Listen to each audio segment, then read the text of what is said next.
Hey everybody, welcome to part 2 of the Skylines. We are going to be adding in our color today.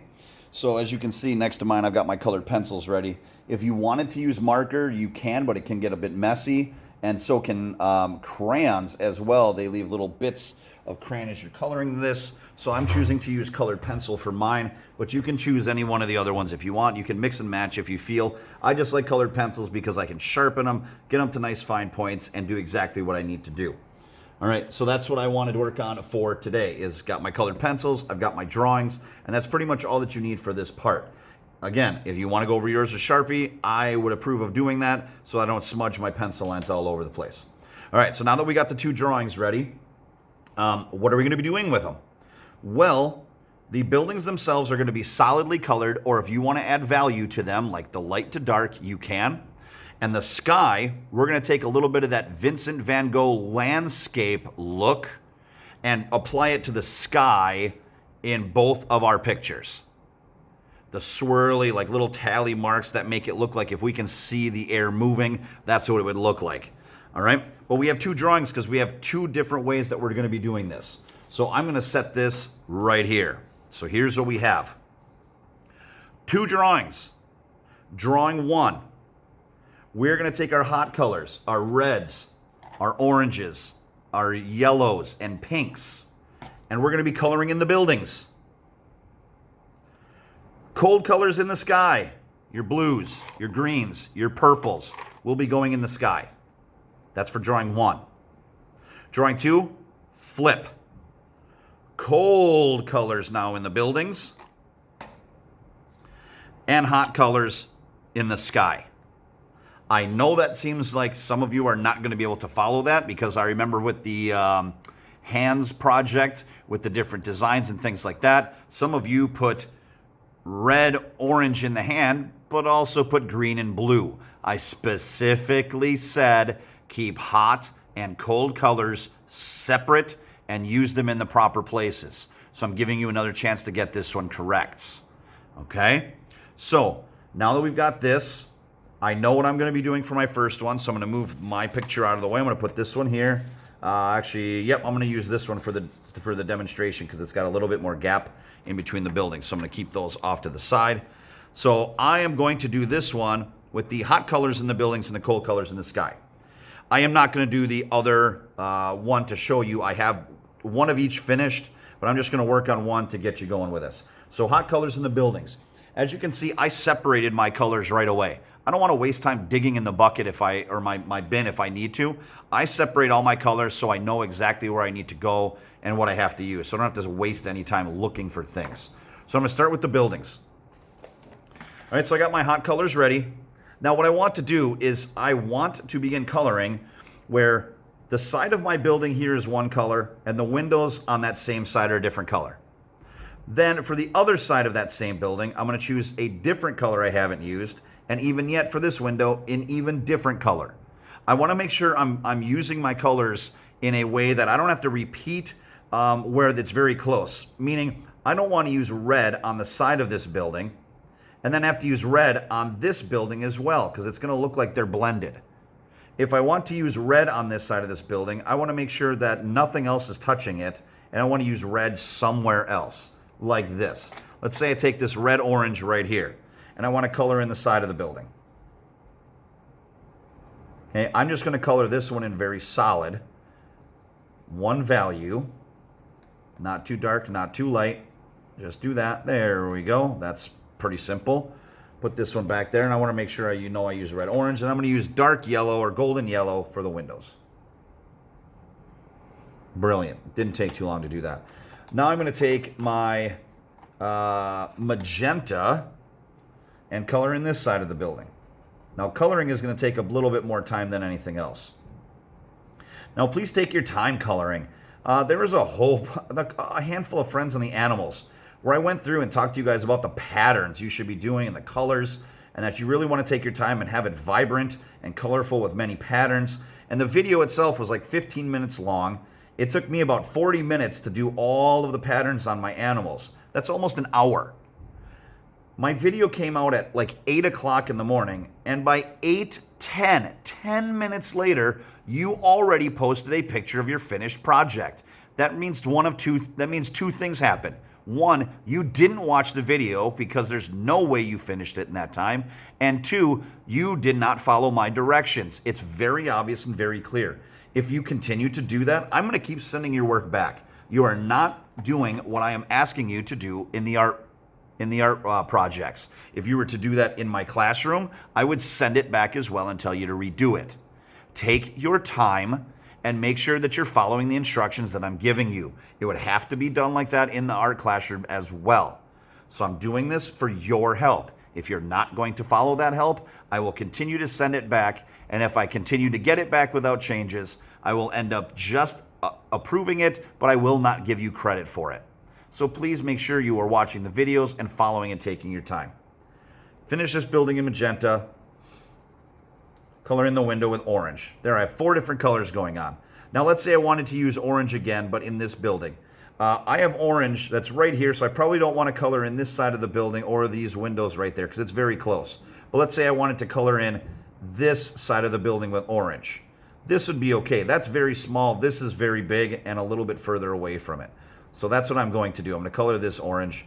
Even though I have so many colors, it's okay because I am fortunate enough to have lots of color choices for my both hot and cold colors. If you don't have that, if you only have like 4 or 5 different colors, you're going to have to find a way how to rotate them as best as you possibly can. All right, so then I'm going to take regular red and color in these windows. There you go. Simple. I'm going to take regular yellow and color in this building. Okay. And I'm not going to color in any more buildings after this one. I think this one should be done. Now I'm coloring in very sloppy. I'm going very fast. This is not the way it should be done. Just make sure that you're taking your time and making it look smooth. All right, there's that. And then let's say I want to take, what is this color? Mango. I have like it's like a light orange color. Color in there. Even though this is orange, this is a different color of different hue, different shade of orange, and there we go. And I would continue to progress through each building, rotating my colors around until you have these buildings are colorful, but in hot colors only. All right, so you continue to do that, and then once you have your buildings colored in, now it's time to swap out and get your cold colors ready for the sky. And again, I got my bucket ready. Look at, I have a lot of colors, and actually these aren't even all of them. I left some in the bucket. I've got more than 10 colors here to pick from, so I probably won't use them all, but it gives me a nice selection. You just grab any families of blues, greens, and purples that you have, collect them, and use them smartly throughout this part. Now, if you remember when we talked about the Van Gogh project from many weeks ago, it's about short, little stubby lines. All right, little tally marks that follow a certain direction, depending on what you're drawing. Now, these marks are mostly going to be short, but I'm also going to mix them in with some other little bit longer lines as well. But I want these lines to flow. I want to make it look like there is air moving that we just can't see. So what I'm going to do is I'm going to start picking out by picking in just a basic color. And here I've got yellow green. And I'm going to start in the sky. And I tend to draw, I don't draw very good side to side. So instead I'm going to go up and down. I'm going to rotate my picture around. Now I'm going to start by adding in some tallies. Like this, and some are short. Some are small, but now I'm going to make like a swirl because Van Gogh put this in a lot of his skies. That's a nice swirl. Now, if I want to, I can continue and I can keep using the same color. And maybe I'll make a swirl going down like this. Then I'm going to swap out that color for a different one, navy blue. I'm going to add in a swirl here. Swap out again. I'm fortunate enough to have a lot of colors, so I'm going to just use up what I can. So notice I'm doing like these swirly patterns first. I'm going to put a couple of them in.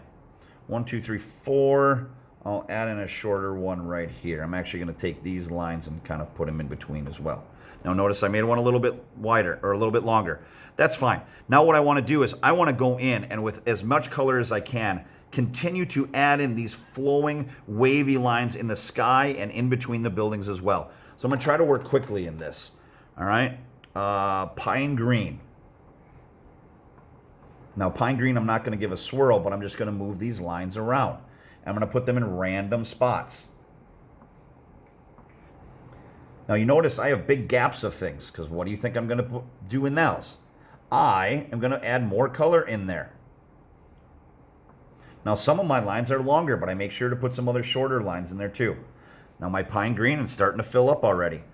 I'm going to put some wavy lines in between. And again, I'm leaving gaps so I can get more color in there. What I'm trying to do is I'm trying to use up as much pine green as I can so I really don't have to dig back in the bucket to get it out again. And some of my curves go like this, and some of my curves go down. You just switch how you want. But I want it to look like it's flowing, like the air is moving, but I can't actually see it. Okay. Here we go. Here's some more. Put some lines in there randomly. They're just kind of going with the flow, like air moving, or like I said, if you ever watch like a river and see the water flowing around the rocks, it actually goes around everything and it leaves these nice ripples and trails around everything. So that's what I'm going to do right here. Okay, I'm going back, adding some more. All right, swap out for another color. Do I got, yep, purple. Now, I do have these swirls here, so what I'm going to do is I'm going to incorporate some of these colors in the swirl to go along with the first color, like I did the yellow-green. So I'm going to put some purple in there to go along with it too. But I'm also going to add some purple in between there. There we go. I'm pressing down hard too so I can see. I have to be careful not to bust my colored pencils as well. So I'm going to put some color down here. There we go. All right. So what I want to do is I want to start looking for some open areas that don't have a lot of lines in them yet. Oh, here's a big spot down there. So just some little tallies and start filling in. Now you can see what the sky looks like already. I am not even close to being done. I want a lot more. I want so much in here that it fills in quite well, where some of that white is not, it's still easy to see, but it's filled in to the point where I'm very satisfied, where I match it with these Van Gogh style lines. Now, some of my friends did a really good job on that Van Gogh, others did not. And I'm going to show you in an example here pretty soon about what not to do, because I know some of you are going to turn around and are going to race through this like you're some sort of race car driver just to get first. Nobody gets an award for finishing first. I do not care. This is not a competition. I want quality over speed. And if I'm going to tell you that both of these drawings are going to take probably about 20 to 30 minutes each, then take that time. That's 40 to 60 minutes to properly do an artwork. Okay? Take your time, make it look good, something that you're proud of and that you're going to learn something out of. All right, I'm going to keep swapping out colors. So as you can see, I am filling it up quite a bit here, because in the end, what I want is I want so many lines in here that if I were to take my pinky and touch my paper at any spot that's empty, my pinky should be able to touch a line everywhere. Even these small edges down here. So I got to make sure I put some little tallies in between there. I really want the action and the movement of the lines to happen. Now, if you're going to do this part with marker, if you want to do this part with marker, start out with your lightest colors first. Because if you start out with dark blue and you do these marks and lines all over the place, what will happen is if you go from dark blue to, let's say, light green, like your lime green or iguana green color, if you touch the light green to the blue marker will get into the tip of the green marker. Thus, what's going to happen is, many of you know, that green marker is going to be coloring from now on with little hints of blue in it. And you don't want to mess up your markers that way. So in my art classroom, I really stress to my students that if you want your markers to last, always use your lightest colors first and figure out what they are. And then if you use the dark colors and you have to come back to the light colors to fill them in, just be careful where you're touching. Now, if you're using crayon or colored pencil, it does not matter, because you can sharpen and get rid of any contamination with your colors anyway, so it's not a big deal. I'm leaving some of these empty spaces. So that looks full, but I'm not done. I'm going to add in a lot more. So what I'm going to do is I'm going to take an example that I have and show you guys what not to do. And I've seen this with your work too. I'm really disappointed that some friends who are 3rd and 4th grade, and you guys should know how to do this, this is the results I'm doing. So if I'm telling you color in nice and solid or with value, as long as it's full color, make sure that there's lots of lines. Excuse me. Knocked them over. Lots of lines in the sky. This is what I'm going to turn around and see. All right, let's say I'm going to flip-flop here and use some cold colors here and say, all right, time to color your buildings. And I'm going to get some students that just go like this. Done. Oh, color in the windows. Done. All right, on to this. All right, color this in. Okay, that's done. And then I'm going to take this and color in that. Done. And then take my aqua green and color in this. And whoops, I got outside the lines. That's okay, no big deal, right? Yeah, that is a big deal. Sending it back. Fix it. There's no need for this. There is no need to do this. And some of you, all you want to do is get it done. That's a problem. There you go. And this is what I'll see. And some friends won't even color in the windows any different. They're going to go, oh, pine green? I'll just color in the whole side. No big deal. Sending it back. Do not do this. We are better than this. Don't let this happen. Then when you get to friends who are going to color in the sky, I'm going to get things like this. I'm going to get things like this.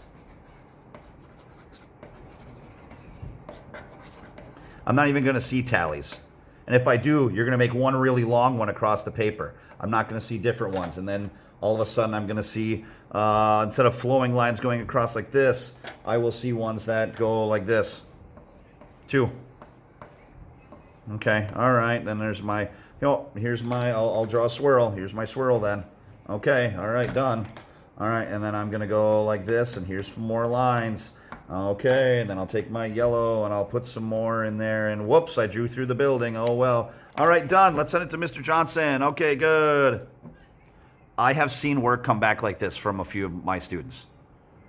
And I'm quite disappointed because I'm telling you what not to do and what to do. And it seems like some friends don't want to care and do this correctly. I will continue to send it back. Okay? We are better than this. Do not let this happen. If I do see this, sending it back, and then you make the choice. You're probably going to have to redo your whole drawing from the start and properly do the color.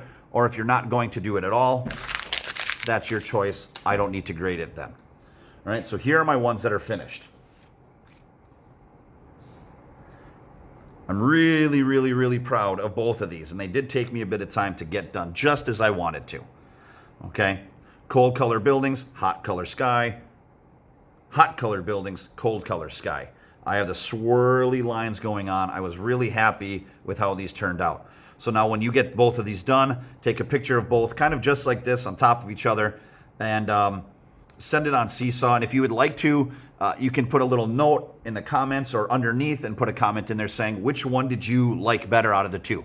You don't have to do that, but you can just put a note and say, yeah, I really like the warm colored buildings, the hot colored buildings more. I like this one. You know, you can let me know which one you felt that you did stronger on, okay? So your goal, there we go, 2 drawings. I've got the deal right here. Hot colors for buildings here, cold colors there, and then flip-flop them for your other drawing. That's what you need to follow. Okay? Take your time. Do a great job. I want to see what you guys do with the coloring with this. I think this is pretty slick. I think you guys can handle this. Just do your best job. I can't wait to see what you got, and be safe and have fun.